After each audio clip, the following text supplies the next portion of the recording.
Hello king army, I hope तुम सब बढ़िया हो गई। सो लास्ट एपिसोड में तुम सभी ने काफी अच्छा सपोर्ट दिखाया और बस ऐसे सपोर्ट दिखाते रहो तो मैं भी जल्दी से जल्दी इसके नेक्स्ट पार्ट लाता रहूंगा। तो अब बिना किसी देरी के वीडियो स्टार्ट करते हैं। सो लास्ट एपिसोड में हमने देखा था कि वुल मनीमन कह रहा होता है हमारे फेस पर जो स्क्रैच है इसका रीजन लास्ट ईयर के किंगडम का रिप्रेजेंटेटिव प्लेयर लैरिक है और लैरिक से रिवेंज लेने के लिए हम अपने स्कूल को पूरे 1 साल से इम्प्रूव कर रहे हैं। लेकिन अब हमें लैरिक का सामना करने के बजाय इन कीड़ों से फाइट करनी होगी। अब स्टोरी में आगे हम देखते हैं कि वो ब्लू हेड बैंड बॉय कह रहा होता है सभी लोग अपनी प्लेस ले लो और जितना पॉसिबल हो सके विजार्ड को प्रोटेक्ट करो, साथ ही बैटल को एंगेज करके रखो। तो ये सुनकर वुल कह रहा होता है तुम बच्चे सच में मुझसे फाइट कर लोगे। और इतना कहने के बाद वुल अपनी मैजिक का यूज करते हुए उन चारों के बीच में आ जाता है। तो अचानक से वुल को अपने इतने पास देखकर वो सभी लोग काफी ज्यादा घबरा जाते हैं। साथ ही विजार्ड बॉय मन ही मन कह रहा होता है आखिर उसने चलना कब शुरू किया। इसके बाद हम देखते हैं कि वुल कह रहा होता है मैं लैरिक को डिफीट करने के लिए पूरे 1 साल से प्रिपेयरिंग कर रहा हूँ और जो डिसग्रेस मुझे लास्ट ईयर झेलना पड़ा उसे जब तक मैं अपने हाथों से क्लियर ना कर दूं तब तक माफ किया नहीं जा सकता है और तुम जैसे कीड़े तो मुझे रोक भी नहीं सकते हो। तो वुल के इतना कहते ही हम देखते हैं कि वो लोग वुल के ऊपर अटैक कर रहे होते हैं, लेकिन वुल उनके अटैक करने से पहले अपने मैजिक का यूज करते हुए उन सभी पर अटैक करके उन्हें दूर फेंक देता है। इसके बाद हम देखते हैं कि वो ब्लू हेडबैंड बॉय दोबारा खड़े होता है और कह रहा होता है सब लोग फोकस करो, अपोनेंट के अटैक से केयरफुल रहो और डिफेंस डिप्लॉय करो। फिर हम देखते हैं कि वुल कह रहा होता है क्या तुम लोग सच में मेरी ही तरह सेकंड ईयर के स्टूडेंट्स हो? मैं सच कहूँ तो तुम कभी भी मेरा लेवल मैच नहीं कर सकते हो। तो दूसरी तरफ वो विजार्ड एल को शॉट देते हुए कह रहा होता है हे एल क्या तुम ठीक हो? उस लड़के ने मुझ पर अटैक नहीं किया, आखिर वो लड़का सडनली इतने क्लोज कैसे आ गया? वैसे मुझे लगता है कि मैं खुद को इंस्टिंक्टिवली डिस्टेंस कर रहा हूँ, इसलिए शायद वो मुझ पर अटैक नहीं कर पाया। उसके पास शायद ऐसा स्किल है जो क्लोज के लोगों पर अटैक करता है। इसके बाद हम देखते हैं कि इंपीरियल टीम की एक फीमेल प्लेयर कह रही होती है क्या वो लोग हमारा मजाक उड़ा रहे हैं? ये कितना ज्यादा फ्रस्ट्रेटिंग है, अब मैं भी उनसे लड़ना चाहती हूँ। तो ये सुनकर उसके पास वाला एक प्लेयर कह रहा होता है हम ऐसा नहीं कर सकते हैं, कोच का ये ऑर्डर है कि परफॉर्मेंस टीम का लीडर अकेले ही किंगडम को डिफीट करेगा। इसके बाद हम एल को देखते हैं और वो मन ही मन कह रहा होता है मुझे नहीं पता लेकिन वो लड़का अकेले फाइट कर रहा है और यही हमारा चांस है। तो इतना सोचने के बाद एल कह रहा होता है ये मैच हमारी विक्ट्री के साथ एंड होगा। अब दोस्तों मेरी बात सुनो, हमारा एक ही अपोनेंट है जिसकी कैरेक्टरिस्टिक क्लोज अटैकिंग की है, इसलिए हम 3 का पेयर बनाएंगे और जो हमारा अपोनेंट है उसकी वीकनेस लॉन्ग रेंज अटैकिंग है। तो उन लोगों की बातें सुनकर वुल कह रहा होता है चलो मैं 30 सेकंड तक काउंटर अटैक नहीं करूंगा, इसलिए इस टाइम के अंदर तुम मुझे हराने की कोशिश कर सकते हो। और इतना कहने के बाद वुल काउंटिंग करने लगता है। तो ये सुनकर वो येलो हेयर बॉय कह रहा होता है आखिर वो क्या कर रहा है, क्या ये किसी तरह का ट्रैप है? और इसी के साथ वो विजार्ड कह रहा होता है आखिर तुम लोग ऐसे खड़े क्यों हो, जल्दी से उस पर अटैक करो। तो उस विजार्ड के इतना कहते बाकी तीनों वुल के ऊपर अटैक कर रहे होते हैं और जैसी वुल की 30 सेकंड की काउंटिंग कंप्लीट होती है तो वो अपने मैजिक का यूज करते हुए उन तीनों के ऊपर अटैक कर देता है और वो तीनों ही उड़ते हुए काफी दूर छटक जाते हैं। फिर वुल सडनली उस विजार्ड के पास आ जाता है और कह रहा होता है उन कीड़ों से ज्यादा अपने बारे में चिंता करो। तो वुल को सडनली अपने इतना क्लोज देखकर वो विजार्ड काफी ज्यादा घबराते हुए मन ही मन कह रहा होता है क्या ऐसा कब हुआ, मैं तो उसे यहाँ आते हुए देख भी नहीं सका। तो वो विजार्ड इतना सोच रहा होता है और तभी वुल उस विजार्ड के ऊपर अटैक कर देता है। तो ये देखकर जियो कह रही होती है इन लोगों की स्किल में काफी ज्यादा डिफरेंस है और साथ ही मेजेस भी कह रहा होता है हाँ शायद ये रेगुलर क्लास और ऑनर क्लास के बीच का डिफरेंस है। फिर जियो कह रही होती है क्या इस तरह मैच कंटिन्यू रखना ठीक रहेगा, हमारे स्टूडेंट्स को काफी ज्यादा डैमेज हो रहा है। तो मेजेस कह रहा होता है खैर ये कोच हाईवॉन है, हमें उनके जजमेंट पर भरोसा रखना चाहिए। इसके बाद हम देखते हैं कि वुल एल को पंच मारकर काफी दूर फेंक देता है और कह रहा होता है मैं श्योर हूँ कि तुमने ये फिगर आउट कर लिया होगा और इससे कोई फर्क नहीं पड़ता है कि तुम कितने बग ट्राई करते हो, तुम कभी भी ऑनर क्लास से आगे बढ़ नहीं सकोगे, तुम तो बस कीड़ों की तरह जमीन में रेंगना और भीख मांगना ही डिजर्व करते हो।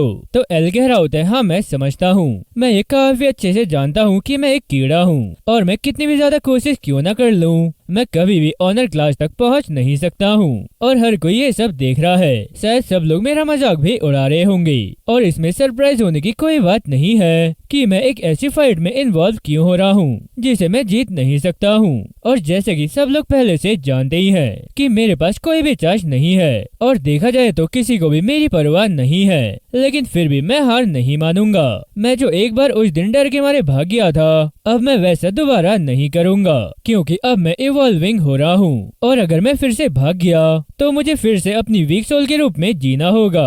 इसलिए अब मैं दोबारा नहीं भागूंगा। तो एल इतना कह रहा होता है और तभी वुल एल को काफी जोरदार पंच मारता है और एल उड़ते हुए टप्पे खाकर काफी दूर सड़क जाता है और इसी के साथ वहाँ पर काफी सारी धूल फैल जाती है। फिर जैसी सारी धूल क्लियर होती है तो हम देखते हैं कि एल अपने पैरों में खड़ा होता है, साथ ही चिल्लाते हुए कह रहा होता है मैं कभी भी हार नहीं मानूंगा। तो ये सुनकर वुल काफी हैरान होते हुए कह रहा होता है अच्छा ऐसा है, तो चलो मैं तुम्हारे पैर तोड़ देता हूँ ताकि तुम फिर कभी उठ ना सको। तो इतना कहने के बाद वुल जैसे एल को पंच मार रहा होता है तभी हम देखते हैं कि बीच में यूरियन आ जाता है। फिर यूरियन को देखकर वुल काफी हैरान होते हुए कह रहा होता है अब तुम कौन हो, क्या तुम भी अपने पैर खोना चाहते हो। इसके बाद हम देखते हैं कि ली कह रहा होता है रुक जाओ, अपोनेंट अब फाइट नहीं कर सकता है, इसलिए ये मैच यहीं पर ओवर होता है। और इसके साथ हम एक कमेंटेटर को देखते हैं और वो कह रहा होता है ठीक है ये मैच यहीं पर खत्म हो गया है और सेकंड राउंड का फ्रेंडली मैच इंपीरियर जीत गई है। तो ये सुनने के बाद वुल यूरियन से कह रहा होता है कॉमनर तुम काफी ज्यादा लकी हो। फिर आगे इंपीरियर टीम की फीमेल प्लेयर कह रही होती है जैसे कि हमें कैप्टन से उम्मीद थी, इतना ज्यादा अमेजिंग मैजिक कंट्रोल, तुम सच में उसे हिट करने से पहले खुद को कंट्रोल करने में एबल थे। तो ये सुनकर इंपीरियर टीम का एक प्लेयर कह रहा होता है हाँ अगर अपोनेंट रैलिक होता तो कैप्टन तब भी जीत जाते। तो वो लोग इतना कह रहे होते हैं लेकिन दूसरी तरफ वुल मनीमन कह रहा होता है मैं अपने मैजिक को कंट्रोल नहीं कर पाया, आखिर वहाँ पर हुआ क्या। इसके बाद हम एला को देखते हैं और वो कह रही होती है मुझे यूरियन से ऐसा कुछ करने की उम्मीद नहीं थी, ये तो मेरे लिए कम्प्लीटली अनएक्सपेक्टेड था। तो दूसरी तरफ जेड मनीमन कह रहा होता है मैं गलत नहीं था, आज ये कंफर्म हो गया है, उसका मैजिक इंस्टेंट डिसिपेटेड हो गया। यूरियन इंस्टेंट मैजिक नॉलिफिकेशन कर सकता है, ये कंप्लीट इंस्टेंट नॉलिफिकेशन, उसका ये स्किल कॉमन सेंस से परे है। इसके बाद हम देखते हैं कि यूरियन एल से कह रहा होता है सीनियर तुम एंड तक भागे नहीं, ये सच में काफी ज्यादा इम्प्रेसिव है। तो ये सुनने के बाद एल काफी हैरान होते हुए कह रहा होता है ठीक है भले ही मैंने आज कुछ भी नहीं किया लेकिन फिर भी मैं नहीं भागा। तो ये सब कहते हुए एल बेहोश होकर नीचे गिर जाता है और ये देखकर वहाँ मौजूद लोग कह रहे होते एक स्टूडेंट नीचे गिर गया है, जल्दी से किसी मेडिक्स को बुलाओ। ये एम्पायर के लोग तो काफी ज्यादा कठोर हैं, आखिर किसी स्टूडेंट को इस तरह फाइट करने कैसे दे सकते हैं। इसके बाद हम देखते हैं कि यूरियन एल के पास आ जाता है। तो ये देखकर रेस कह रहा होता है मैजिक स्टूडेंट आखिर तुम क्या करने की कोशिश कर रहे हो। फिर यूरियन कह रहा होता है मैं उसकी सीरियस इंजरी को हील करने की कोशिश कर रहा हूँ। तो ये सुनकर रेस काफी हैरान होते हुए कह रहा होता है बिल्कुल नहीं, तुम हीलिंग को लिमिट नंबर्स में ही यूज कर सकते हो, इसलिए तुम्हें नेक्स्ट मैच के लिए अपनी हीलिंग एबिलिटी को प्रिपेयर करना चाहिए। फिर यूरियन कह रहा होता है लेकिन अगर मैंने उसे अभी हील नहीं किया तो इसके काफी डेंजरस साइड इफेक्ट हो सकते हैं। तो रेस कह रहा होता है स्पेशल स्टूडेंट ये प्लेस स्टूडेंट्स के लिए एक दूसरे को हील करने के लिए बनाई नहीं गई है, इस इवेंट की कॉस्ट तुम्हारी सोच से काफी ज्यादा है, इसलिए तुम पेशेंट को मेडिकल टीम पर छोड़ दो और नेक्स्ट मैच की प्रिपरेशन करो। तो रेस कितना कहते हम देखते हैं कि वहाँ पर मेडिकल टीम भी आ जाती है और उनमें से एक पर्सन कह रहा होता है जल्दी से पेशेंट को चेक करो और हो सके तो उसे यहाँ से जल्दी ले जाओ और फर्स्ट एड करो।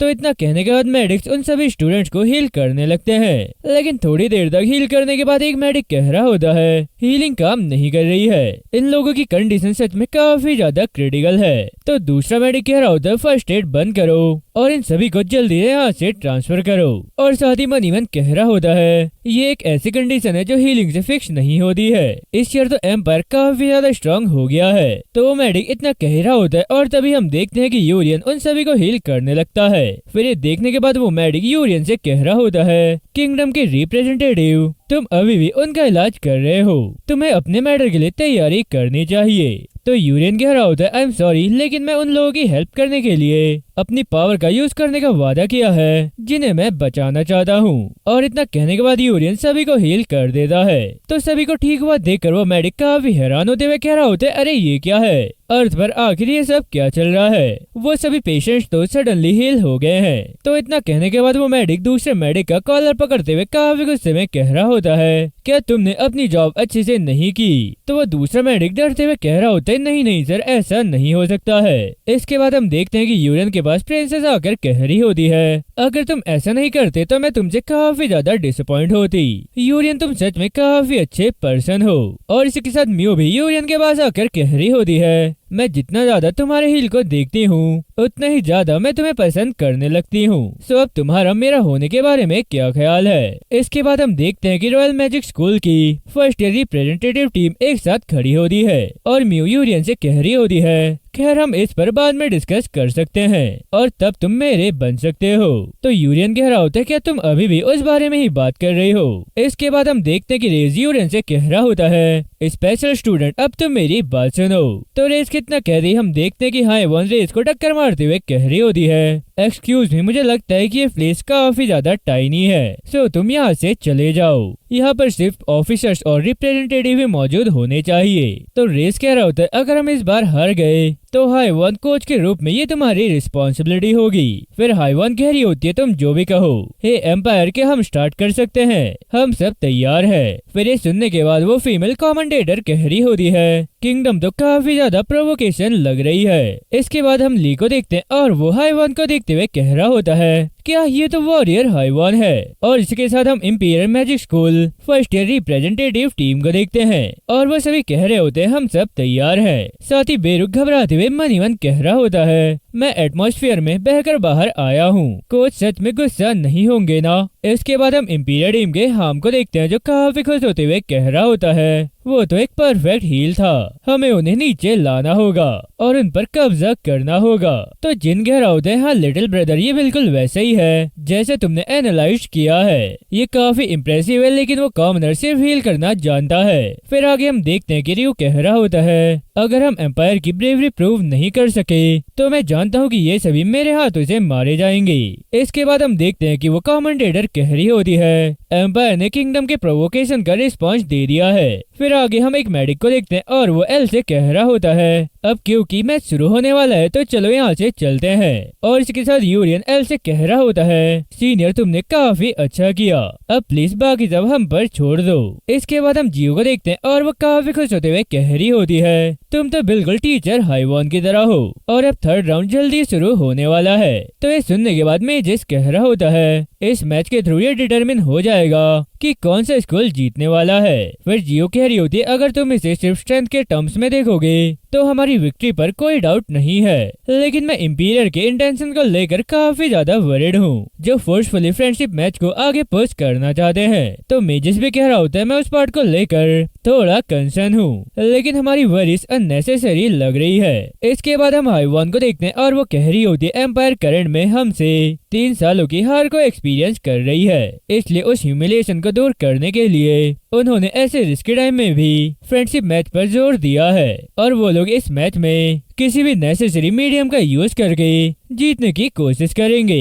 खैर इस केस में तुम्हें बस हमेशा की तरह जीतना है। तो वो सभी यस मैम कहते हुए आगे की ओर बढ़ जाते हैं। इसके बाद हम देखते हैं कि वो फीमेल कमेंटेटर कह रही होती है, अब empire versus kingdom final round शुरू होने वाला है और जो भी स्कूल इस राउंड में जीतेगा वो 8th फ्रेंडशिप कंपटीशन मैच का विनर होगा। और ये किंगडम वर्सेस एम्पायर 2 कंट्रीज के 2 फेथफुल राइवल्स के बीच की फाइट आज एंड हो जाएगी। और अब 8th magic school friendly competition first year 5 versus 5 match अब शुरू होता है। इसके बाद हम रियो को देखते हैं और वो यूरियन से कह रहा होता है, इस बार तुम भाग नहीं पाओगे। तो यूरियन कह रहा होता है, क्या तुम मेरी बात कर रहे हो। फिर आगे हम देखते हैं कि लीएल्स कमेंटेटर से उसका माइक लेने के बाद माइक में कह रहा होता है, सभी रिस्पेक्टेड वीआईपी गेस्ट का यहाँ पर स्वागत है। मैं लीएल्स फ्रेंडली कंपटीशन का सेक्रेटरी जनरल हूँ। इस ईयर का कंपटीशन भी लास्ट ईयर की तरह फेयर्स है और सभी स्कूल के एक्सीलेंट प्लेयर्स को मेरी तरफ से थैंक यू। तो अब ऐसे प्लेयर्स के लिए जो ऐसे भयंकर और एक्साइटिंग गेम में कम्पीट करते हैं, उनके लिए हमारे सेक्रेटरी मैच में एक स्पेशल रूल ऐड किया जा रहा है। फिर ये सुनने के बाद जियो कह रही होती है क्या एक स्पेशल रूल, आखिर लास्ट मिनट में गेम के रूल्स को बदलने का क्या मतलब है। तो मेजस कह रहा होता है क्या वो ऐसा इसलिए कर रहे हैं क्योंकि शायद उन्हें ऐसा लग रहा है कि वो हारने वाले थे।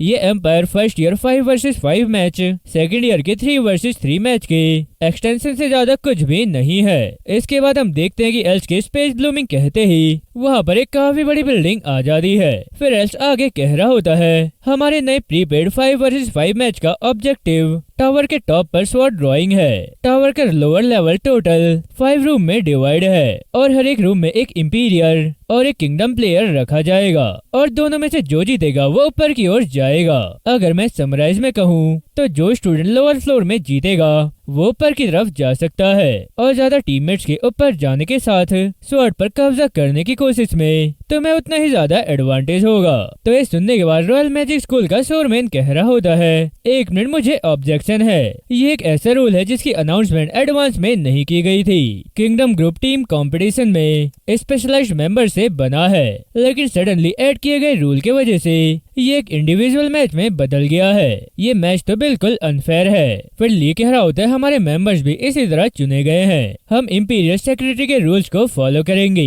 जिसने कुछ एंटरटेनमेंट प्रोवाइड किया है। इसके बाद हम देखते हैं कि एक कमेंटेटर कह रहा होता है मैं किसी भी ऑब्जेक्शन को एक्सेप्ट नहीं करूंगा क्योंकि ये सेक्रेटेरियस का डिसीजन है। तो हाईवंत कह रही होती है इंपीरियर्स तुम लोगों ने ये प्लानिंग बनाई है और इसीलिए फ्रेंडशिप कंपटीशन प्रिपेयर किया है ना। खैर चलो गेम पहले से स्टार्ट हो गया है और हमारे बच्चे यहाँ से नहीं भागेंगे।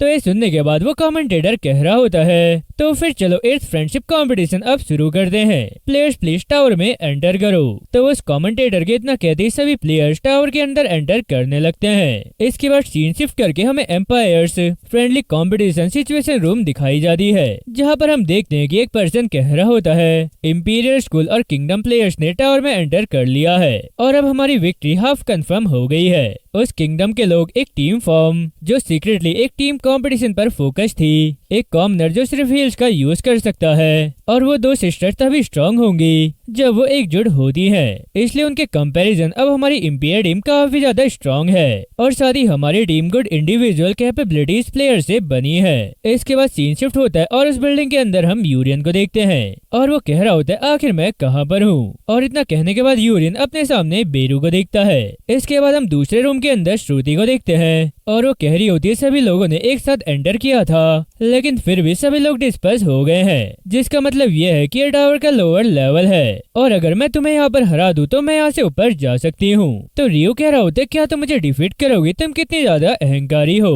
फिर श्रुति अपनी एबिलिटी एक्टिवेट करते हुए कह रही होती है अच्छा अहंकारी मैं हूँ। इसके बाद हम सिया को देखते हैं और वो कह रही होती है मैं काफी ज्यादा सैड हूँ क्योंकि मैं अपनी सिस्टर से दूर हूँ। तो ये सुनकर जिन कह रहा होता है तुम तो मेरे लिए एक टॉय जैसी हो और अब मैं तुम्हारे बाल पुल करने जा रहा हूँ तुम्हें बिल्कुल मेरे जैसा बनाने के लिए। फिर सिया कह रही होती इनो बस थोड़ा वेट करो, मैं पहले इस पैथेटिक आदमी को हरा दूं फिर तुम्हारे पास आ जाऊंगी। इसके बाद हम को देखते हैं और वो कह रहा होता है खैर जैसे कि मैंने कैलकुलेट किया था मेरी अपोनेंट म्यू है और प्रोबेबिलिटी ये भी है कि मेरा ट्विंस तुम्हारे ट्विन से हार जाएगा, इसके चांसेस 0% है। तो म्यू कह रही होती है group competition suddenly individual competition बन गई है। खैर इस सीरियल में कोई फर्क नहीं पड़ता है। इसके बाद हम एक दूसरे फ्लोर में रिकी को देखते हैं और वो आसपास देखते हुए कह रहा होता है मैंने जितना सोचा था ये उससे काफी ज्यादा बड़ा है, क्या इस टावर में कोई न्यू प्लेस ऐड हुआ है। तो रिकी को देखकर हैबी उसे अपनी मिडिल फिंगर दिखाते हुए कह रहा होता है बेवकूफ तुम रिकी हो ना, तुम मेरे हाथों से मरने वाले हो।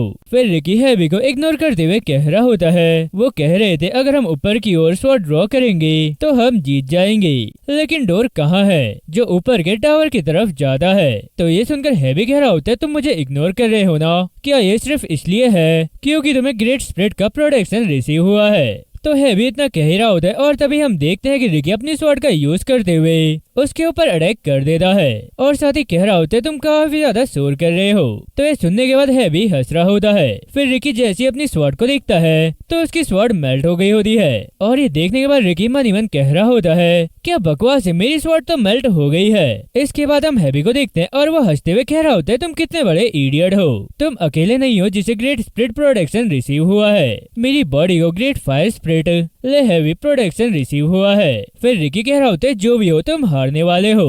इसके बाद सीन शिफ्ट होता है और हम इंपीरियल स्कूल के एक प्रोफेसर को देखते हैं जो कह रहा होता है जरा उन किंगडम्स के बेवकूफों को देखो, वो फर्स्ट ईयर की टीम कंपटीशन को इंडिविजुअल मैच में बदलने में कुछ भी नहीं कर सके। तो ये सुनकर एक दूसरा पर्सन कह रहा होता है ये बिल्कुल हमारी उम्मीद के अकॉर्डिंग हो रहा है। और साथ ही वो पर्सन मन ही मन कह रहा होता है आखिर तुम कितने बार एक ही चीज के बारे में डींग हाँकते रहोगे। फिर हम देखते हैं कि वही पहला पर्सन आगे कह रहा होता है अब अगर इंपीरियल के स्टूडेंट ही ऊपर जाने वाले हैं तो किंगडम काफी ह्यूमिलेट होने वाला है। इसके बाद हम ली को देखते हैं और वो मन ही मन कह रहा होता है एम्पायर की only one strategy first year के मैच को जीतना है और इस ईयर के फ्रेंडली कंपटीशन का डिसीजन श्योरली फर्स्ट ईयर के मैच में होगा। खैर जैसे कि मैंने एक्सपेक्ट किया था मेरी एनालाइजिंग बिल्कुल करेक्ट थी। हमने पहले से ही किंगडम के फर्स्ट ईयर के प्लेयर्स को एनालाइज करने के लिए स्पाई लगाए थे और डेटाबेस विनिंग की स्ट्रेटेजी बनाने के लिए हर स्टूडेंट की स्ट्रेंथ और वीकनेस को एनालाइज किया गया है। वैसे सभी लोग हमें कावर्ड होने के लिए क्रिटिसाइज कर सकते हैं पर इससे कोई फर्क नहीं पड़ता है क्योंकि हमारा एम्पायर जीत जाएगा। इसके बाद हम फीमेल कमेंटेटर को देखते हैं और वो कह रही होती है जैसे कि मैं देख सकती हूँ वह पहले से ही एक प्लेयर ऊपर आ रहा है। तो ये सुनकर ली मन ही मन कह रहा होता है ये तो सच में काफी ज्यादा फास्ट है, आखिर ये कौन हो सकता है। एनालिसिस के अकॉर्डिंग जो लोग तेजी से जीतेंगे वो ट्विंस ब्रो हो सकते हैं। तो वो सबसे पहले ऊपर आने वाला एल्डर ब्रदर जिन हो सकता है जिनका स्टाइल बिना किसी मर्जी के तुरंत जीतना है और दूसरी तरफ छोटा भाई उसका टाइप ये है कि वो स्लो और क्रूअल जीतना एंजॉय करता है। आखिर नंबर 1 प्लेयर कौन होगा। तो एली इतना सोच रहा होता है और तभी हम देखते हैं कि टॉप फ्लोर का डोर ओपन होता है। फिर थोड़ी देर बाद यूरियन उस डोर से बाहर झांकते हुए इधर उधर देखने के बाद कह रहा होता है मैं तो यहाँ काफी जल्दी पहुँच गया हूँ, खैर छोड़ो मैं बाद में बाहर आऊंगा। तो इतना कहने के बाद यूरियन वापस अंदर चले जाता है और यूरियन को वहाँ देखने के बाद ली काफी ज्यादा हैरान हो जाता है। इसके बाद सीन शिफ्ट करके हमें फ्लैशबैक दिखाया जाता है जहाँ पर हम ली को देखते हैं और वो एक पेपर देखते हुए कह रहा होता है बेरू तुम्हारा अपोनेंट यूरियन है, एक कॉमनर स्पेशल स्टूडेंट जो एक दिन में 3 बार हीलिंग यूज कर सकता है। खैर उसने सेकंड ईयर के मैच में पहले ही इसे एक बार यूज कर लिया है इसलिए उसके पास 2 और हीलिंग बची है। उसकी एबिलिटी डेफिनेटली ग्रेट है लेकिन डाउनस्टेयर मैच सोलो है इसलिए यहाँ पर उसकी हीलिंग बेकार होगी। इसलिए बेरू तुम्हारा मिशन ये है कि तुम उस डाउनस्टेयर को कम्प्लीटली सबड्यू करो क्योंकि इंस्टेंट फुल रिकवरी अपस्टेयर से निपटना एक डिफिकल्ट स्किल होगा और क्योंकि तुम्हारा अपोनेंट एक कॉमनर है इसलिए तुम्हारा मिशन काफी इजी हो जाएगा। इसके बाद सीन शिफ्ट होता है और हम बेरू को देखते हैं और वो कह रहा होता है डायरेक्टर कॉमनर को इग्नोर कर रहे हैं लेकिन मैं अपने गार्ड कभी भी डाउन नहीं करूंगा। किंगडम के इस ईयर के फ्रेशमैन सच में काफी स्ट्रॉन्ग है। वैसे क्योंकि तुम बीच के रिप्रेजेंटेटिव हो मैं तुम्हें एक्नॉलेज करूंगा और अपनी पूरी पावर से तुम्हें फेस करूंगा। तो यूरियन कह रहा होता है तुम तो स्टार्टिंग से ही काफी फायर्ड हो, वैसे काफी बर्डनसम है इसलिए हम स्लोली फाइट करते हैं। फिर बेरू कह रहा होता है सॉरी लेकिन मैं नहीं कर सकता हूँ, मैं एटलीस्ट 3rd प्लेस पर जाना चाहता हूँ इसलिए अगर मैं ये क्विकली एंड नहीं करता हूँ तो मैं लास्ट प्लेस पर पहुँचूंगा। तो यूरियन कह रहा होता है हाँ तुम सही कह रहे हो, हमें ऊपर भी तो जाना है और हाँ 3rd प्लेस पर रहना ही ठीक रहेगा, साथ ही ज्यादा फ्लैश भी नहीं होगा। लेकिन क्या अभी ऊपर जाना काफी जल्दी नहीं होगा। तो बेरू कह रहा होता है बिल्कुल नहीं, तुम लोगों ने ये सोचा होगा कि भले ही तुम्हें हमसे इंडिविजुअल फाइट करनी पड़े फिर भी तुम टाई करने या जीतने में एबल होगे। लेकिन किंगडम और एम्पायर के बीच में डिफरेंस यही है, यहाँ एक ओवरवेलमिंग स्ट्रेटेजी का डिफरेंस है। तुम्हारे फ्रेंड्स पहले ही हमारी स्ट्रेटेजी के विक्टिम बन चुके हैं और पहले काफी सीरियसली इंजर्ड भी हो गए होंगे। वैसे तुम लोग काफी ज्यादा एरोगेंट थे लेकिन इसके कॉन्ट्रास्ट हमने डिफीट एक्सेप्ट करी और अपने पार्ट से लर्न किया और ऐसा करने से हम और ज्यादा डेवलप हो गए। तो यूरियन कह रहा होता है एक्सप्लेनेशन के लिए तुम्हारा थैंक यू। तो अगर अभी मैं बाहर जाता हूँ तो मैं 3rd प्लेस पर रहूंगा है ना। इसके बाद हम देखते हैं कि सीन करंट में शिफ्ट होता है और वहाँ पर अनाउंसमेंट हो रही होती है कि 1st प्लेस का अराइवल किंगडम मैजिक स्कूल का यूरियन है, लेकिन वो वापस अंदर क्यों चले गया है। तो ये सुनने के बाद ली कह रहा होता है क्या बेरू ने वापस आकर उसे रोक लिया है। उस लड़के ने तो मुझे सच में काफी ज्यादा डरा दिया। हम किंगडम के अगेंस्ट अपने गार्ड डाउन नहीं कर सकते हैं। इसके बाद हम टावर के अंदर हाम को देखते हैं और वो कह रहा होता है म्यू तुम ट्विंस को पहले ही कम्प्लीटली एनालाइज किया जा चुका है। Kingdom twins monster. वो लोग कहते हैं कि जब तुम दोनों का जन्म हुआ तो तुमने अपनी मॉम को ही मार डाला और अपनी मैजिकल पावर छीन ली और अपनी असली मैजिक पावर को यूज करने के लिए तुम दोनों को साथ होना चाहिए। तो म्यू कह रही होती है अच्छा तो तुमने हम पर काफी अच्छे से रिसर्च की है। फिर हान कह रहा होता है तुम ट्विंस के कंपेयर में हम काफी बेहतर हैं। और एग्जाम्पल के लिए तो इतना कहने के बाद हम म्यू को अपनी एबिलिटी दिखाते हुए कह रहा होता है ये मेरी एबिलिटी है। और इसी के साथ हम म्यू को जिनकी एबिलिटी दिखाते हुए कह रहा होता है मैं जिनको फील करके उसकी स्ट्रेंथ भी यूज कर सकता हूँ। उसकी पावर शेयर भले ही मुझसे दूर हो लेकिन फिर भी मैं इसे यूज कर सकता हूँ। लेकिन तुम दोनों के पास ऐसी कोई चीज नहीं है और यहाँ तक कि जो पावर शेयर की जा चुकी है मैं उसे दोबारा रीशेयर कर सकता हूँ। सो जिस टाइम पर ये मैच स्टार्ट हुआ तुम लोगों का डिफीट होना कंफर्म हो गया था। इसके बाद सीन शिफ्ट होता है और हम देखते कि हैवी हंसते हुए रिकी से कह रहा होता है चलो हम इसे दोबारा करते हैं। वैसे तुम मेरी उम्मीद से काफी ज्यादा फास्ट हो लेकिन तुम्हारा कोई भी अटैक काम नहीं करेगा। अरे क्या हुआ तुम तो पहले काफी कॉन्फिडेंट लग रहे थे। वैसे तुमने कभी नहीं सोचा होगा ना कि तुम मिल फाइट में हार जाओगे। सो तुम्हें फर्स्ट डिफीट का टेस्ट कैसा लग रहा है। तो इतना कहने के बाद हैवी रिकी के ऊपर अटैक कर देता है। फिर रिकी भी विंडशील्ड का यूज करते हुए उसके अटैक को ब्लॉक कर रहा होता है लेकिन हैवी का अटैक काफी ज्यादा पावरफुल होता है जिस वजह से रिकी का विंडशील्ड हैवी के अटैक को ब्लॉक नहीं करवाता है और रिकी हैवी के अटैक में फंस जाता है। तो ये देखकर हैवी हंसते हुए कह रहा होता है अरे बेवकूफ विंड कभी भी फायर को रोक नहीं सकती है बल्कि विंड के साथ तो फायर और ज्यादा स्ट्रांग हो जाती है इसलिए तुम मुझसे कभी भी जीत नहीं सकते हो। इसके बाद हम जियो को देखते हैं और वो कह रही होती है मैं तो अब और ज्यादा नर्वस हो गई हूँ क्योंकि हमें नहीं पता कि नीचे क्या हो रहा है। मुझे तो लगता है कि यूरियन ऊपर आएगा पर पता नहीं वहाँ क्या चल रहा है। तो मेजिस कह रहा होता है सडनली चेंज किए रूल की वजह से हमारे स्टूडेंट्स प्रोबेबली डिसएडवांटेज डाउनस्टेयर से फाइट कर रहे हैं। खैर मुझे लग रहा है कि मुझे बीच में मैच रोक देना चाहिए और लॉसूट तैयार कर लेना चाहिए लेकिन जब मैं उस कॉन्फिडेंस एक्सप्रेशन को देखता हूँ तो ऐसे सारे थॉट्स डिसअपीयर हो जाते हैं। इसके बाद हम हाईवॉन को देखते हैं और वो कह रही होती है अब तुम स्लोली जीतना स्टार्ट कर सकते हो। और इसके साथ हम वापस रिकी को देखते हैं और वो अभी भी हैवी के फायर में फंसा होता है और हैवी उसे देखकर काफी हंसते हुए कह रहा होता है ये सही है तुम्हें हार्ड स्ट्रगल करना चाहिए। तो हैवी इतना कह ही रहा होता है और तभी हम देखते हैं कि रिकी विंड शॉट क्रिएट कर लेता है और जल्दी से हैवी के पीछे आ जाता है। तो ये देखकर हैवी कह रहा होता है रियल में तुम्हारे पास एकेडमिक नॉलेज नहीं है, इस बार तुम देखो मैं सब कुछ मेल्ट कर दूंगा उस स्वॉर्ड के साथ तुम्हारी बॉडी की बोन्स भी। तो इतना कहने के बाद हैवी अपनी फायर को 200% और इंक्रीज कर देता है। तो ये देखकर रिकी कह रहा होता है प्लीज ग्रेट स्पिरिट मुझे स्ट्रेंथ दो और इसके साथ हैवी कह रहा होता है प्लीज गिव मुझे स्ट्रेंथ दो। रिकी चाहे तुम कितनी भी तेज विंड क्यों न चला लो मेरी फायर बुझ नहीं सकती है। तो हैवी के इतना कहते हम देखते हैं कि रिकी अपनी स्वॉर्ड से हैवी के ऊपर अटैक कर देता है। तो इस अटैक से हैवी की फायर बुझ जाती है और ये देखकर हैवी काफी हैरान होते हुए कह रहा होता है आखिर ये क्या बकवास है, मेरी फायर तो बुझ गई है। इसके बाद हमें हैवी का पास्ट दिखाया जाता है जहाँ पर हम देखते हैं कि वो अपने डैड से कह रहा होता है डैड मैं एक रिप्रेजेंटेटिव प्लेयर बन गया हूँ और अब मैं ये प्रूफ कर दूंगा कि हमारी फायर फैमिली फ्रेंडली कंपटीशन में बेस्ट है। फिर हैवी के डैड कह रहे थे क्या तुम प्रूफ करोगे, ऐसा करने की कोई जरूरत नहीं है और भले ही तुम ऐसा कुछ ट्राई करते हो पर हम कभी भी विंड को रोक नहीं सकते हैं। 4 ग्रेट स्पिरिट्स में से वो है जो ह्यूमंस को पावर प्रोवाइड करती है, विंड और फायर, और इन दोनों में से सबसे ज्यादा ग्रेट विंड है। ग्रेट फायर स्पिरिट अलनिम हमें प्यार नहीं करती है। तो ये सुनने के बाद हैवी मन ही मन कह रहा होता है मेरे डैड ने हमेशा ग्रेट फायर स्पिरिट को सर्व किया है और अपनी स्ट्रेंथ को इनहेंस किया।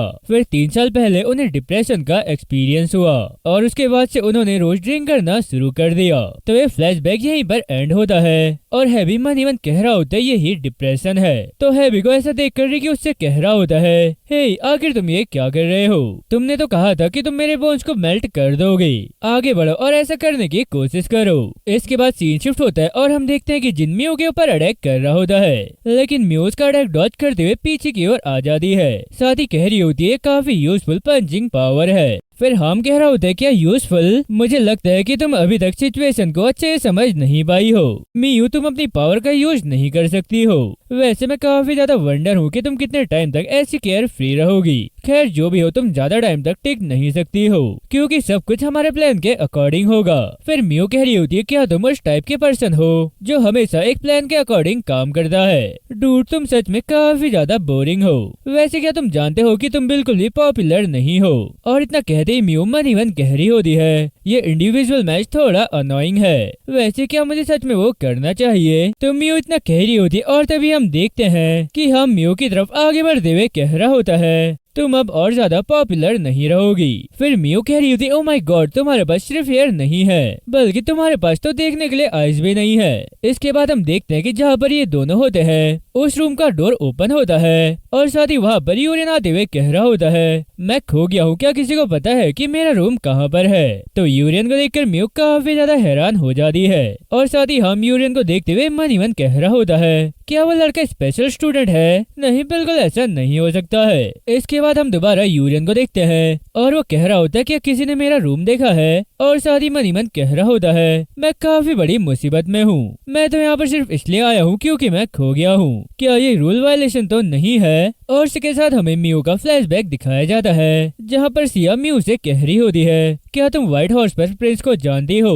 तो मियू कह रही होती है व्हाइट हॉर्स पर प्रिंस, क्या वो एम्पायर से है। फिर सिया कह रही होती है नहीं, जाहिर तौर पर एक पर्सन जो प्रॉब्लम में सामने आता है और तुम्हारी हेल्प करता है। तो मियू कह रही होती है क्या वो स्ट्रांग है। फिर सिया कह रही होती है स्ट्रांग होने के बजाय जिस पर्सन से वो प्यार करता है उसे प्रोटेक्ट करने के लिए वो लापरवाही से पॉसिबल हर कोशिश करेगा। तो ये सुनकर मियू कह रही होती है क्या उसका मतलब फुलिश मैन है। इसे समझना तो काफी डिफिकल्ट लग रहा है। फिर सिया कह रही होती है वो जिस पर्सन से प्यार करता है उसे ब्रेवली प्रोटेक्ट करने की कोशिश करेगा। तो ये सब याद करने के बाद मियू यूरियन को देखते हुए कह रही होती है व्हाइट हेयर और प्रिंस।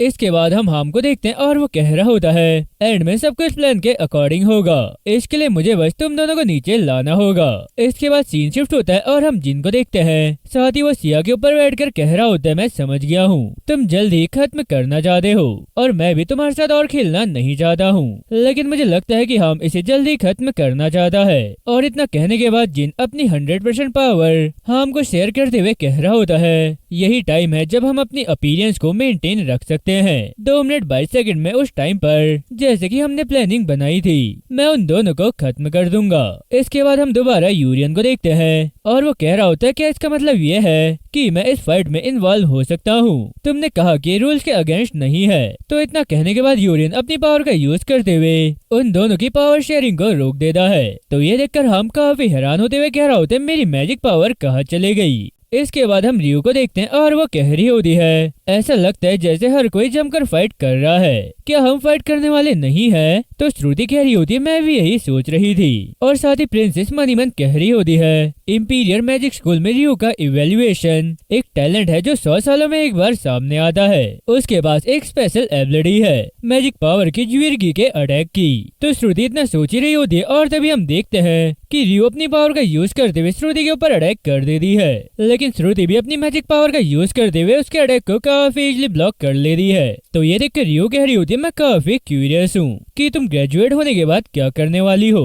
फिर श्रुति कह रही होती है क्या आखिर तुम ये क्या कह रहे हो। फिर रियो कह रही होती है तुम रॉयल्टी ग्रेजुएशन के बाद किस तरह की लाइफ जीने वाली हो, क्या तुम अपना पूरा दिन कैसल के अंदर फ्लावर्स की देखभाल करने में बिताने वाली हो। अगर ऐसा है तो तुम्हें किसी ऑनर क्लास से ग्रेजुएट होने की जरूरत नहीं है और क्योंकि तुम रॉयल्टी हो इसलिए तुम्हारी लाइफ इजी ही होनी चाहिए। तो श्रुति कह रही होती है हाँ तुम ठीक कह रही हो, मैं सबसे एल्डर डॉटर नहीं हूँ और मेरा एक ब्रदर भी है जो थ्रोन को संभालेगा और तुमने सही कहा मुझे ऑनर क्लास से ग्रेजुएट होने की कोई जरूरत नहीं है। वैसे अभी मैं अगर अपने पार्ट की तरह होती तो मैं अपने पैलेस में प्लांट लगा रही होती, पर अब ऐसा नहीं है। और इतना कहने के बाद श्रुति अपनी मैजिक का यूज करते हुए रियो पर अटैक कर देती है और रियो इस अटैक से वॉल में छप जाती है। फिर हम देखते हैं कि श्रुति कह रही होती है मैं इस पावर का यूज वर्ल्ड को सेव करने के लिए करूंगी। फिर रियो नीचे आते हुए कह रही होती है अच्छा, तुम वर्ल्ड को सेव करना चाहती हो। ये करने से पहले तुम्हें अपने आप को बचाने के बारे में सोचना चाहिए। और इतना कहते हुए रियो मैजिक अटैक एक्टिवेट कर रही होती है। इसके बाद हम एल्स को देखते हैं और वो मन ही मन कह रहा होता है, रियो प्लीज थोड़ा जेंटल बनो, इस टावर को मेंटेन मेरी मैजिक से किया जा रहा है और अगर तुम अपनी पूरी पावर से अटैक करती हो तो ये कैसल पूरी तरह से डिस्ट्रॉय हो जाएगा। इसके बाद सीन शिफ्ट होता है और हम देखते हैं कि यूरियन और म्यू ने हार्म को डिफीट कर दिया होता है और इतना करने के बाद यूरियन वहाँ से बाहर की ओर जा रहा होता है। तो ये देखकर म्यू यूरियन से कह रही होती है, तुम कहाँ जा रहे हो। फिर यूरियन कह रहा होता है, मुझे ऊपर की ओर जाना है, इसलिए अब तुम उसे मारना बंद करो और मुझे फॉलो करो। तो म्यू भी यूरियन के साथ वहाँ से जाते हुए कह रही होती है, आखिर हमें अपस्टेयर्स कैसे मिलेंगे। फिर यूरियन कह रहा होता है, अगर हम चलते रहे तो यहाँ से निकल जाएंगे।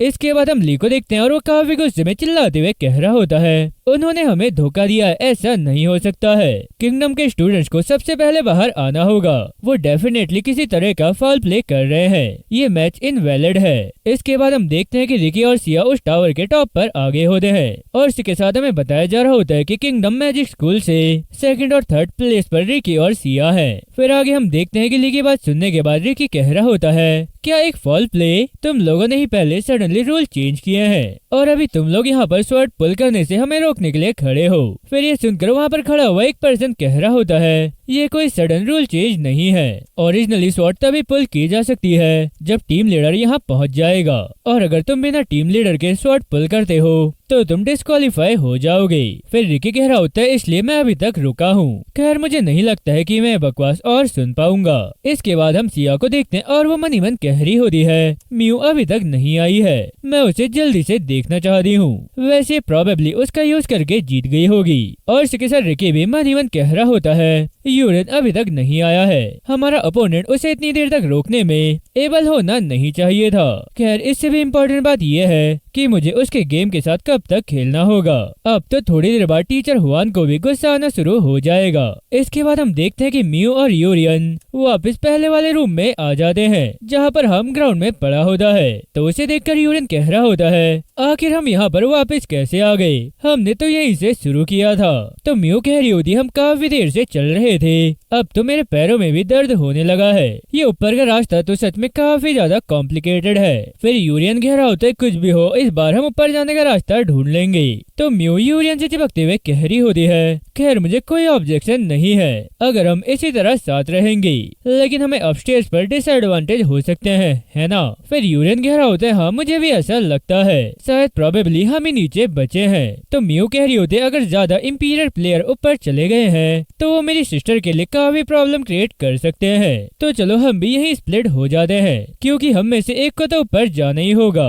इसके बाद हम देखते हैं कि रियो ने अपनी पावर से श्रुति के ऊपर अटैक कर दिया होता है, लेकिन श्रुति उसका ये अटैक काफी इजीली डॉज कर लेती है। तो ये देखकर रियो कह रही होती है, प्रिंसेस तुम भागने में काफी ज्यादा अच्छी हो। फिर श्रुति कह रही होती है, ऑब्वियस तुम्हारे अटैक काफी क्लियर है। और साथ ही श्रुति मन ही मन कह रही होती है, किसी भी टूल का यूज किए बिना इस टाइप की पावर को बिना बैरियर के ब्लॉक करना इम्पॉसिबल है। इसके बाद हम आगे देखते हैं कि रियो श्रुति से कह रही होती है, आखिर तुम डॉज करना बंद करके फाइट करना शुरू क्यों नहीं करती हो, मैं इस फाइट को जल्दी खत्म करना चाहती हूँ क्योंकि शायद तुम्हें नहीं पता है कि नीचे सिर्फ हम दोनों ही बचे हैं। तो श्रुति कह रही होती है, हाँ चारों तरफ काफी शांति लग रही है, इसलिए मैं भी इसे क्विकली एंड करने के लिए एग्री हूँ। फिर रियो कह रही होती है, क्या तुम फिर से थ्रो करने जा रही हो। तो श्रुति कह रही होती है, मैं थ्रो नहीं कर रही हूँ, ये टेलीकिनेसिस है। और इतना कहने के बाद श्रुति टेलीकिनेसिस का यूज करते हुए रियो के दोनों हाथों को चेन से बांध देती है और धीरे धीरे उस चेन से रियो की बॉडी को बांधने लगती है। फिर ये देखकर रियो कह रही होती है, अच्छा ऐसा है क्या, ये गॉड किल ब्लेसिंग है, खैर जो भी हो तुम मुझे इससे रोक नहीं सकती हो। तो इतना कहने के बाद रियो मैजिक पावर का यूज करते हुए श्रुति की चेन को तोड़ देती है। और ये देखकर श्रुति काफी हैरान होते हुए मन ही मन कह रही होती है, उसने पंच नहीं बल्कि किक यूज की है, आखिर इस पोजीशन में वो ऐसा कैसे कर सकती है। तो श्रुति इतना सोच रही होती है और इसी बीच रियो श्रुति के ऊपर अटैक करते हुए कह रही होती है, अब मैं यहाँ से जा सकती हूँ। तो ये अटैक देखकर श्रुति कह रही होती है, डॉज करने का टाइम नहीं है। और इतना कहने के बाद श्रुति रियो के अटैक को ब्लॉक कर लेती है। तो ये देखकर रियो काफी हैरान होते हुए कह रही होती है, आखिर उसने मेरे अटैक को ब्लॉक कैसे कर लिया, बैरियर के उस लेवल के साथ उसे मेरे इस अटैक को ब्लॉक करने में एबल होना नहीं चाहिए था। कहीं ये ब्लेसिंग की वजह से तो नहीं हुआ है। इसके बाद सीन शिफ्ट करके हमें बताया जा रहा होता है पास्ट में ह्यूमंस काफी ज्यादा वीक थे और सिविलाइजेशन का डेवलप यूनिक से हुआ, पर फिर भी ह्यूमंस अदर स्पीसीज से काफी ज्यादा वीक थे। लेकिन फिर भी गॉड ह्यूमन से प्यार करता है अपनी पावर से भरी फिंगर से, और उसने पूरे मैनकाइंड में से एक पर्सन को अपनी पावर दी है और उस पावर को गॉड की ब्लेसिंग माना जाता है। साथ ही आज तक जनरेशन से चलती हुई आ रही है। इसके बाद हम दोबारा रियू को देखते हैं और वो कह रही होती है सडनली मेरी स्ट्रेंथ कम हो गई है और अब मैं कंफर्म हो गई हूँ कि ये वही पावर है। खैर इससे पहले कि अब तुम ब्लेसिंग का यूज करो मैं तुम्हें मार डालूंगी। तो इतना कहते रियू जंप करते हुए श्रुति के ऊपर अटैक करने लगती है। फिर ये देखकर श्रुति मन ही मन कह रही होती है वो सच में काफी ज्यादा फास्ट है। तो इतना कहने के बाद श्रुति गॉड ब्लेसिंग की पावर का यूज करते हुए रियू के अटैक को डॉज करने के बाद कह रही होती है ये क्लोज क्वार्टर्स काफी अनकंफर्टेबल है। तो इतना कहने के बाद श्रुति को अपने डैड की कही हुई बात याद आती है जहाँ पर उसके डैड कह रहे होते हैं क्या मैजिक स्कूल, आखिर तुम किस बारे में बात कर रही हो? तुम एक प्रिंसेस हो, तुम्हें इसकी जरूरत नहीं है। फिर इतना सोचने के बाद श्रुति कह रही होती है मैं इस पावर का यूज लोगों को बचाने के लिए करूंगी। इसके बाद हम देखते हैं कि श्रुति ने रियो पर अटैक करके उसे वॉल में छाप दिया होता है और रियो कह रही होती है क्या तुम्हें वो पावर मिल गई है और तुम ग्रीन हाउस से बाहर आ गई हो? वैसे क्योंकि मेरे पास भी पावर है और मैं अपनी पावर से इस फॉर्म वर्ल्ड को निकाल कर कूल वर्ल्ड में ले गई थी, इसलिए मैं इस पावर को कर्स देती हूँ। काश मैं भी तुम्हारी तरह वीक होती। वह श्रुति कह रही होती है मैं ऐसी चीप प्रोवोकेशन में फंसती नहीं हूँ, इसलिए चलो हम इसे सेटल कर लेते हैं। तो श्रुति कितना कहती वो दोनों देखते हैं कि वहाँ का डोर ओपन होने लगता है। तो ये देखकर रियो कह रही होती है ऐसा लगता है कि कोई बेवकूफ खो गया है, चलो देखे कि तुम कौन हो। और रियो के इतना कहती हम देखते हैं कि उस डोर से लेवल 4 का डिजीज मॉन्स्टर आ जाता है और साथ ही कह रहा होते जैसे तुम लोग साउंड या मूव करोगे मैं तुम्हें मार डालूंगा। इसके बाद हम हाईवॉन को देखते हैं और वो लेवल 4 मॉन्स्टर को फील करने के बाद मूव करने में अनेबल हो जाती है। तो हाईवॉन को ऐसा देखकर रियो कह रहा होता है आखिर टीचर को क्या हो गया है। इसके बाद हमें बताया जा रहा होता है एक अननोन मैजिकल पावर ने स्काई को डार्कनेस से ढक दिया और ये मैजिकल पावर कुछ हद तक अनप्लेजेंट थी और साथ ही इसने सभी को नॉर्मली सोचने से रोका था। और ऐसा कहा जाता है कि स्टेडियम हिस्ट्री में सबसे ज्यादा आसान था जब एक अनप्लेजेंट मैजिक पावर ने पूरे आसमान को ढक दिया। एक्चुअली उस प्लेस को जहाँ पर मैजिक सबसे ज्यादा कॉन्सेंट्रेटेड था और वहीं पर लेवल 3 और लेवल 4 के मॉन्स्टर अपीयर हो गए। खैर भले ही वो मॉन्स्टर सभी से काफी ज्यादा दूर थे लेकिन फिर भी सभी लोग काफी ज्यादा नर्वस होने लगे और साथ ही हाईवॉन को भी लेवल 3 के मॉन्स्टर को रिकॉग्नाइज किए हुए 2 मिनट हो गए थे और तब तक सारे मॉन्स्टर स्टेडियम के टॉप पर पहुंच चुके थे और साथ ही वहां पर मूव करने वाला सबसे पहला मॉन्स्टर लेवल 4 डिजीज था। इसके बाद हम देखते हैं कि जो लेवल 4 का डिजीज मॉन्स्टर होता है वो टॉप फ्लोर का डोर ओपन करने के बाद वहां से अंदर चले जाता है। तो ये देखकर रिकी कह रहा होता है वो तो अंदर चले गया है और इसके साथ हम देखते हैं कि उन दोनों के सामने हाईवॉन भी जंप करके आ जाती है। तो हाईवॉन को देखकर डेज भी काफी देर से दौड़ते हुए उस टावर की तरफ जाने लगता है। तो डेज को देखने के बाद हाईवॉन कह रही होती है मैं इसे उस पर छोड़ देती हूँ और तब तक मैं यहाँ संभालने की कोशिश करती हूँ। तो हाईवॉन इतना कह रही होती है और तभी हम देखते हैं कि हाईवॉन के पास में एक लड़की आ जाती है और उसे देखकर हाईवॉन कह रही होती है क्या तुम नेली हो? फिर वो लड़की कह रही होती है हाँ मैं नेली हूँ, क्या तुम मुझे अभी भी याद करती हो? फिर हाईवॉन कह रही होती है ऑफ कोर्स नेली, आखिर मैं तुम्हें भूल कैसे सकती हूँ। फिर नेली कह रही होती है हीरो आखिर तुमने हमें क्यों मारा? और इतना कहते हुए हम देखते हैं कि वो लड़की मॉन्स्टर में बदल जाती है। फिर आगे कह रही होती है आखिर हमें ऐसा बनने की जरूरत क्यों है? बताओ मुझे आखिर ऐसा क्यों है? हाईवॉन ये सब तुम्हारी ही गलती है, तुमने हमारी पार्टी को पूरी तरह से मार डाला है लेकिन तुम सीमलेसली अभी भी जिंदा हो, तुम्हें तो हमारी तरह ही मर जाना चाहिए था। तो ये सुनने के बाद हाईवॉन कह रही होती है तुम अभी भी डिस्कस्टिंग गेम खेलती हो पर मैं इस डिप्रेशन में नहीं आऊंगी। तो इतना कहने के बाद हाईवॉन अपनी पावर का यूज करते हुए उस मॉन्स्टर पर अटैक कर देती है। तो वो मॉन्स्टर भी वहाँ से पीछे हटते हुए कह रहा होता है जैसे कि मुझे एक फॉर्मर हीरो से उम्मीद थी, तुम मेंटल अटैक को काफी अच्छे से झेल सकती हो और साथ ही इस बीच तुमने मेरे पैर और हाथ काट दिए हैं। खैर मुझे लगता है कि तुम अपने फॉर्मर कलीग से मिलकर ज्यादा खुश नहीं थी। खैर जाने दो, चलो इसे यहीं छोड़ देते हैं, हम यहाँ पर फाइट करने के लिए नहीं आए हैं, इसलिए तुम अब 5 मिनट तक चुपचाप खड़े रहो। मैं अभी बाकी को डिस्ट्रॉय करने के लिए तुम सबको मार सकता हूँ लेकिन मैं रुका हूँ। इसके बाद हम देखते हैं कि हाईवॉन मन ही मन कह रही होती है मॉन्स्टर लेवल जितना ज्यादा हाई होता है वो उतने ही ज्यादा स्ट्रांग होते हैं, लेकिन वो कम होते हैं और उनमें से सिर्फ 8 लेवल 4 यहाँ पर है और मैक्सिमम बाकी 2 आइडेंटिकल मॉन्स्टर हो सकते हैं। खैर अगर इसे सिंपल वर्ड में कहा जाए तो वहाँ पर सिर्फ 2 लेवल 4 डिप्रेशन मॉन्स्टर है और करेंटली सिर्फ एक ही है। तो इतना सोचने के बाद हाईवन उस मॉन्स्टर से कह रही होती है, हालांकि 8 मैरी से 3 मैरी आ गई है, फिर भी तुम कह रहे हो कि तुम फाइट करने नहीं आए हो, और अगर तुम फाइट करने नहीं आए हो तो क्या तुम यहाँ पर पिकनिक मनाने के लिए आए हो? तो मॉन्स्टर कह रहा होता है, ये मैरी नहीं है, ये मेयोंग है और प्लीज तुम अननेसेसरी प्रोवोकेशन को रिफ्रेन करो। और देखो मैं एक और बार रिपीट कर रहा हूँ, हम यहाँ पर फाइट करने नहीं आए हैं और ये थ्रेट है कि कोई भी 5 मिनट तक बिल्कुल भी नहीं हिलेगा, और अगर तुम मेरी बात नहीं सुनते हो तो मैं तुम्हारे स्टूडेंट से लेकर तुम्हारे कलीग और तुम्हारे आसपास के सभी लोगों को मार डालूंगा। फिर ये सुनने के बाद हाईवन मनीवन कह रही होती है, ये मेरे आसपास के लोगों को हॉस्टेज करके मेरी मूवमेंट को रिस्ट्रिक्ट करने की कोशिश कर रहा है। तो इतना सोचने के बाद हाईवन उस मॉन्स्टर से कह रही होती है, हालांकि तुम सिर्फ मॉन्स्टर हो पर फिर भी तुम्हारी मूवमेंट्स काफी ज्यादा प्लान्ड लग रही है। इसके बाद हम रिक्यू को देखते हैं और वो कह रहा होता है, ग्रेट स्प्रिट प्लीज मेरी हेल्प करो। तो ग्रेट स्प्रिट कह रही होती है, सॉरी रिकी, हमने लास्ट टाइम डील की थी, मैं इंटरफेयर नहीं करूंगी। फिर आगे हम दोबारा उस डिप्रेशन मॉन्स्टर को देखते हैं जो प्रिंसेस और रियो से कह रहा होता है, तुम दोनों में से प्रिंसेस कौन है? अरे यार ये सभी पेट्स एक जैसे दिखते हैं, मैं डिफरेंस नहीं बता सकता हूँ। तो ये सुनकर रियो कह रही होती है, मैं प्रिंसेस हूँ, अगर मैं ऐसा कहूंगी तो क्या होगा? फिर वो मॉन्स्टर कह रहा होता है, पेट्स फंडामेंटली इविल हैं, ये लोग ऐसे झूठ बोलते हैं जैसे ये खाना खा रहे हो। खैर तुम्हें क्या लगता है, अगर तुम झूठ बोलोगी तो मुझे पता नहीं चलेगा? तो ये सब सुनने के बाद श्रुति मनीवन कह रही होती है, यह इंस्टिंक्टिव फियर की फीलिंग है, शायद ऐसा इसलिए है क्योंकि ये लेवल 4 का मॉन्स्टर है। वैसे उसके अपीयर होने का रीजन ये है, उसने कहा कि प्रिंसेस कहाँ है, और अगर उसे मैं जिंदा नहीं चाहिए होती तो उसने हम सभी को कब का मार दिया होता। ये मॉन्स्टर पक्का मुझे जिंदा ही कैप्चर करना चाहता है। इसके बाद हम देखते हैं कि रियो उस मॉन्स्टर से कह रही होती है, अगर तुम मेरी बातों पर भरोसा नहीं कर सकते हो तो तुम खुद जाकर पता क्यों नहीं लगाते हो कि प्रिंसेस कौन है? फिर पता करने के बाद वापस आना, हम तुम्हारा वेट यही करेंगे।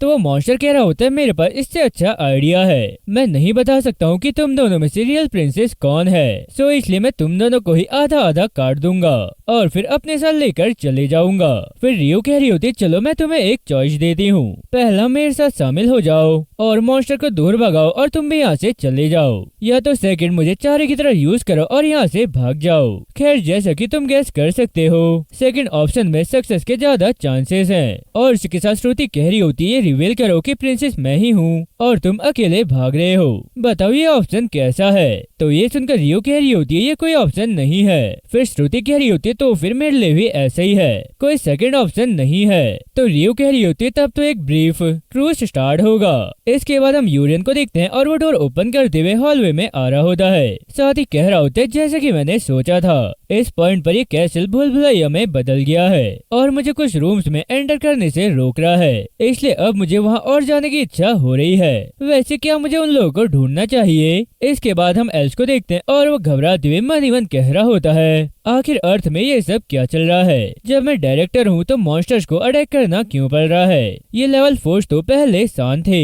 हमें कुछ भी करके तुरंत टावर से छुटकारा पाना होगा और नाइट्स के साथ कार्रवाई करनी होगी, लेकिन टावर की अथॉरिटी मॉन्स्टर्स ने छीन ली है। इसके बाद दोबारा हम डिप्रेशन मॉन्स्टर को देखते हैं और वो कह रहा होता है, मैं ये नहीं बता सकता हूँ कि तुम दोनों में से प्रिंसेस कौन है, इसलिए मेरे पास एक ही रास्ता बचा है। और इतना कहने के बाद वो मॉन्स्टर उन दोनों के ऊपर अटैक कर देता है। तो ये देखकर श्रुति मनीवन कह रही होती है, ये तो बस कुछ सिंपल मैजिक पावर थ्रो कर रहा है, लेकिन ये पावर क्या है? तो श्रुति इतना सोच रही होती है और तभी हम देखते हैं कि रियो श्रुति को अपनी गोद में लेते हुए कह रही होती है, चलो अब हम दोनों शुरू करते हैं। तो श्रुति कह रही होती है, हाँ मैं तैयार हूँ। और इतना कहने के बाद Shruti god blessing middle finger weakness magic का यूज उस मॉन्स्टर के ऊपर करने लगती है। तो ये देखकर वो मॉन्स्टर कह रहा होता है, क्या ये मैजिक स्ट्रेंथ को रिड्यूस करने वाला है? वैसे क्या तुम्हें सच में लगा था कि तुम मुझे बस इतने से रोक सकती हो? फिर श्रुति कह रही होती है, मैजिक सिर्फ स्ट्रेंथ को रिड्यूस नहीं करता है। तो श्रुति के इतना कहते ही रियो 7 मैजिक अटैक का यूज करते हुए उस मॉन्स्टर के ऊपर अटैक कर देती है। तो मॉन्स्टर इस अटैक को डॉज करने के बाद अपनी पावर का यूज करते हुए रियो के एक हाथ को इन्फेक्ट कर देता है और रियो अपना हाथ देखते हुए मनीवन कह रही होती है, मैं अपने राइट आर्म को फील नहीं कर पा रही हूँ। इसके बाद हम देखते हैं कि श्रुति रियो के पास आते हुए कह रही होती है, हे क्या तुम ठीक हो? फिर रियो कह रही होती है तुम गड़बड़ मत करो, लेवल 4 के अगेंस्ट एटलीस्ट एक हाथ को सेक्रीफाइस करना नॉर्मल है। वैसे इससे ज्यादा इम्पोर्टेंट बात यह है कि हमने प्लान के अकॉर्डिंग एक डोर बना लिया है। इसके बाद सीन शिफ्ट करके हमें फ्लैशबैक दिखाया जाता है जहाँ पर ये दोनों प्लान बना रहे होते हैं और हम देखते हैं कि रियो श्रुति से कह रही होती है प्रिंसेस मेरी बात ध्यान से सुनो, हम उससे छुटकारा पा नहीं सकते हैं और अगर मैं ऑनेस्टली कहूँ तो मुझे ये भी यकीन नहीं है कि हम जिंदा बचेंगे या नहीं, इसलिए हमें इस प्लान को पहली बार में ही पूरा करना होगा और हमें एक ही पल में सक्सेस होने की जरूरत है। खैर सबसे पहले हमें एक स्केप डोर क्रिएट करना होगा।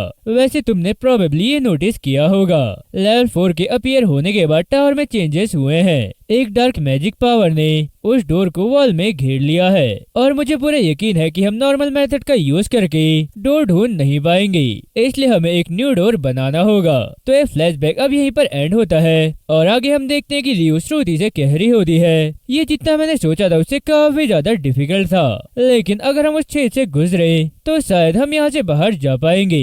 तो रियो इतना कह रही होती और अभी हम देखते हैं रियो और श्रुति दोनों के मुंह और नाक से ब्लड निकलने लगता है और साथ ही वो मॉन्स्टर कह रहा होता है हम तुम ह्यूमंस को मारने के लिए पैदा हुए हैं और हमारा नेचर ही तुम्हारी डेथ है, इसलिए यहाँ से मेरे सामने से जिंदा जाने के लिए रास्ता ढूंढने की हिम्मत मत करो। इसके बाद हम देखते हैं कि उन मॉन्स्टर्स ने उस पूरे एरिया को अपनी डार्क एनर्जी से कवर कर लिया होता है और वहाँ पर मौजूद सभी लोग काफी ज्यादा घबराए होते हैं और साथ ही ये सब देखते हुए मेजमान मन कह रहा होता है ये फियर इतना ज्यादा ओवरवेलमिंग है कि इसे मूव करना काफी ज्यादा डिफिकल्ट है, क्या ये कोई मेंटल मैजिक बैरियर है? इसके बाद हम सिया को देखते हैं और वो भी मनी मन कह रही होती है उन्होंने स्टेडियम के चारों ओर से बैरियर लगाए हैं स्टेडियम में मौजूद लोगों को हॉस्टेज बनाने के लिए। इसमें आखिर उनका पर्पस क्या हो सकता है? खैर उन्होंने हाईवॉन की मूवमेंट्स पर भी लिमिट लगा दी है। अरे हाँ मुझे याद आया वो मॉन्स्टर नीचे की ओर जा रहा था, ऐसा लगता है कि उसका गोल नीचे है। फिर आगे हम रिकी को देखते हैं और वो भी मनी मन कह रहा होता है प्रिंसेस अभी तक ऊपर नहीं आई है और ये मॉन्स्टर्स टीचर को प्रिंसेस के पास जाने से रोक रहे हैं, साथ ही उन्होंने बाकी लोगों को हॉस्टेज बना लिया है। तो इतना सोचने के बाद रिकी अपने घुटनों पर बैठते हुए कह रहा होता है टीचर अभी वहाँ कुछ काफी इम्पोर्टेंट हो सकता है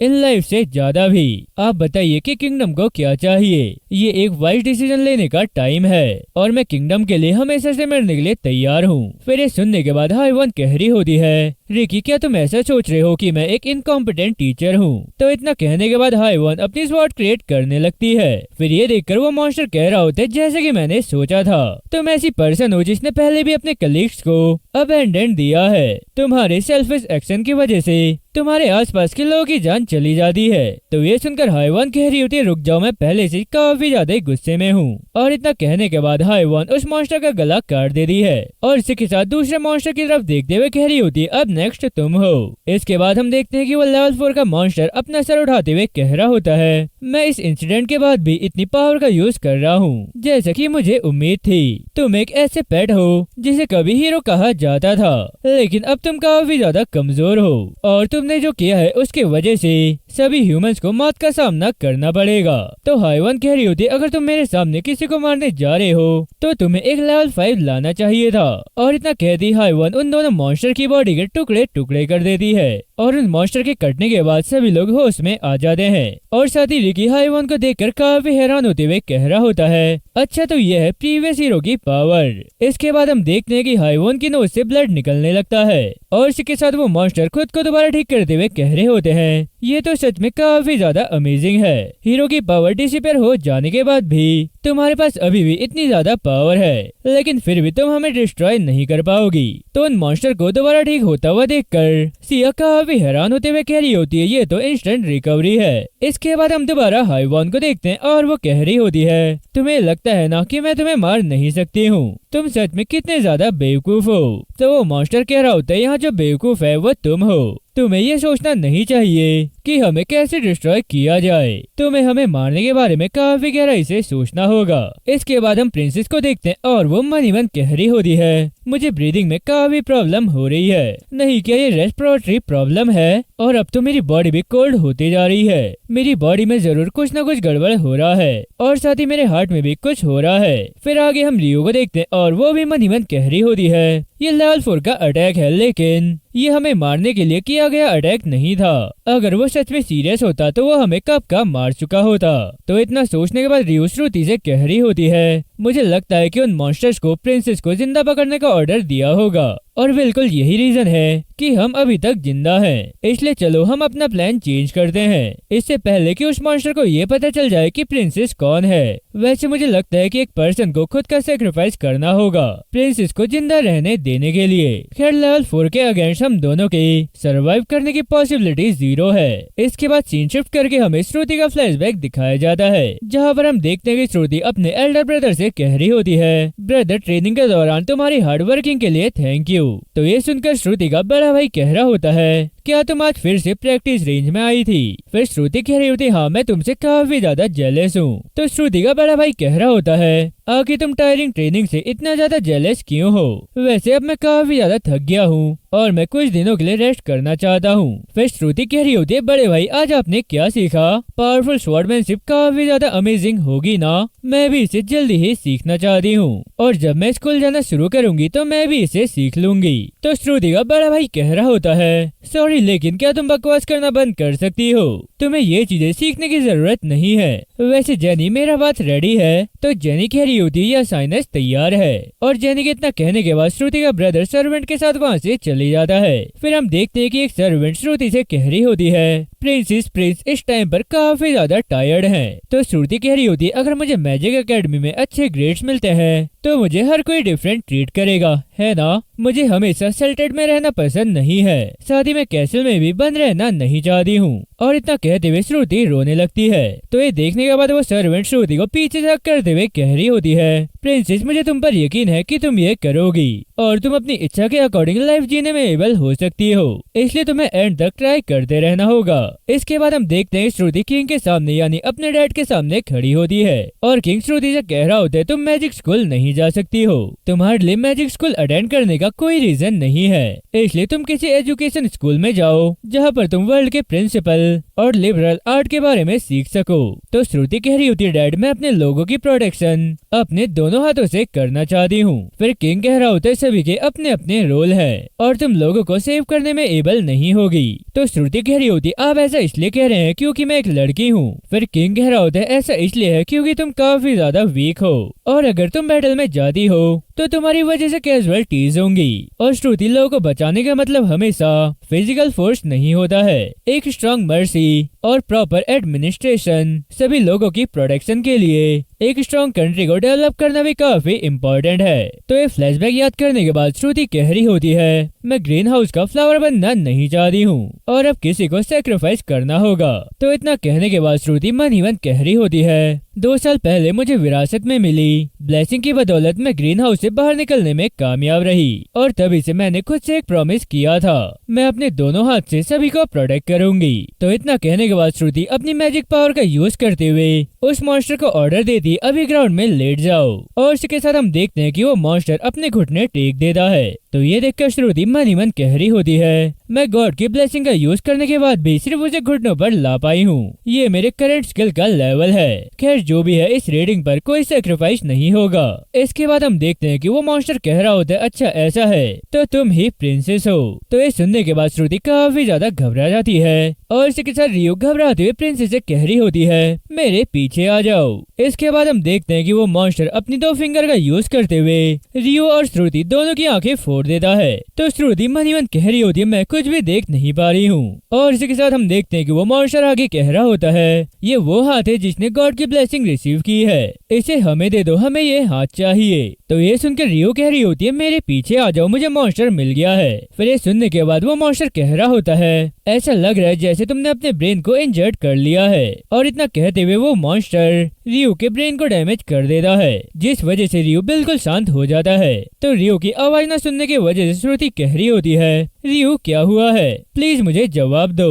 तो श्रुति इतना कह रही होती है और तभी हम देखते हैं कि उसके सामने वो मॉन्स्टर आ जाता है और इसके साथ हम देखते हैं कि रियो भी फर्श पर गिर जाती है। फिर वो मॉन्स्टर श्रुति से कह रहा होता है, इससे कोई फर्क नहीं पड़ता है कि तुम क्या करने की कोशिश कर रही थी, पर डेथ चेंज होने वाली नहीं है। इसके बाद हम देखते हैं कि श्रुति सडनली ठीक हो जाती है क्योंकि यूरियन वहाँ पर आकर उसे हील करने लगता है। साथ ही कह रहा होता है, क्या तुम ये सब अकेले कर रही थी? और क्या ऐसा इसलिए है क्योंकि तुम एक प्रिंसेस हो? ये तो सच में काफी ज्यादा अमेजिंग है। तो यूरियन को वहाँ पर देखकर श्रुति काफी हैरान होते हुए कह रही होती है, यूरियन आखिर तुम यहाँ कैसे आए? आखिर उस मॉन्स्टर का क्या हुआ? तो यूरियन कह रहा होता है, अच्छा वो मॉन्स्टर। इसके बाद सीन शिफ्ट करके हमें फ्लैशबैक दिखाया जाता है और हम यूरियन को हॉलवे में देखते हैं। साथ ही वो हॉलवे में आगे जाते हुए मन ही मन कह रहा होता है, अगर मैं इसके बारे में सोचूं तो ये मेरी लाइफ में पहली बार है जब मैं भूल भुलैया में जा रहा हूँ। खैर इसे देखकर ऐसा लग रहा है जैसे काफी डिफिकल्ट भूल भुलैया हो। यहाँ से निकलने में सच में काफी ज्यादा टाइम लगने वाला है। वैसे दूर तक कोई मैजिकल पावर भी विजिबल नहीं है, लेकिन वहाँ आगे कुछ तो जरूर छुपा है। चलो मैं इसे खुद चेक करता हूँ। तो यूरियन इतना कहने के बाद उस टूटी हुई वॉल को और ज्यादा तोड़कर उस मॉन्स्टर के पीछे आ जाता है और उस मॉन्स्टर को देखते हुए कह रहा होता है, अब ये क्या है? तो वो मॉन्स्टर भी यूरियन को देखते हुए कह रहा होता है, एक और पेट आखिर ये कब आ गया? इसके बाद यूरियन प्रिंसेस को देखते हुए कह रहा होता है, प्रिंसेस आखिर तुम्हें क्या हो गया है? क्या तुमने अपनी कॉन्शियसनेस को खो दिया है? खैर मुझे ऐसा लग रहा है कि जैसे यहाँ पर काफी कुछ हो गया है। तो यूरियन इतना कह ही रहा होता है और इसी बीच वो मॉन्स्टर भी यूरियन के ऊपर अटैक करने की कोशिश कर रहा होता है, लेकिन यूरियन को कुछ भी नहीं होता है। और साथ ही यूरियन आगे कह रहा होता है, लेकिन क्या ये भूल भुलैया सिर्फ इस पर्पस के लिए बनाया गया है? मुझे तो लग रहा था कि यहाँ कुछ हुआ है इसलिए मैं यहाँ भाग आया। वैसे क्या ये भूल भुलैया बनाना इतना ज्यादा जरूरी था? तो इस मॉन्स्टर के यूरियन पर काफी देर तक मेंटल अटैक करने के बावजूद कुछ न होने की वजह से उस मॉन्स्टर को काफी ज्यादा गुस्सा आ जाता है और जैसे वो दोबारा यूरियन के ऊपर अटैक करने वाला होता है, लेकिन उससे पहले ही यूरियन उस मॉन्स्टर के ऊपर अटैक करके उसे डिस्ट्रॉय कर देता है। साथ ही कह रहा होता है, ये सडनली कहाँ से आ गया? शायद ये लेवल 4 मॉन्स्टर था। तो उस मॉन्स्टर को मारने के बाद यूरियन प्रिंसेस को हील कर देता है और प्रिंसेस यूरियन को देखते हुए कह रही होती है, यूरियन तुम यहाँ कब आए और आखिर उस मॉन्स्टर का क्या हुआ? तो अब ये फ्लैशबैक यहीं पर एंड होता है और आगे हम देखते हैं कि श्रुति भी हील होने के बाद कह रही होती है, आखिर वो मॉन्स्टर कहाँ गया? मुझे कुछ भी समझ नहीं आ रहा है। उस लेवल 4 के लगे हुए गाँव सडनली गायब हो गए हैं। ये तो सच में काफी ज्यादा अमेजिंग है। और इसी के साथ रियो यूरियन को देखते हुए कह रही होती है, मैं जानती थी कि तुम सबसे ज्यादा स्ट्रांग हो। तो यूरियन कह रहा होता है, लेकिन मैं बस एक लो कॉमनर ह्यूमन हूँ। फिर रियो कह रही होती, नहीं तुम मेरी आंखों को धोखा नहीं दे सकते हो।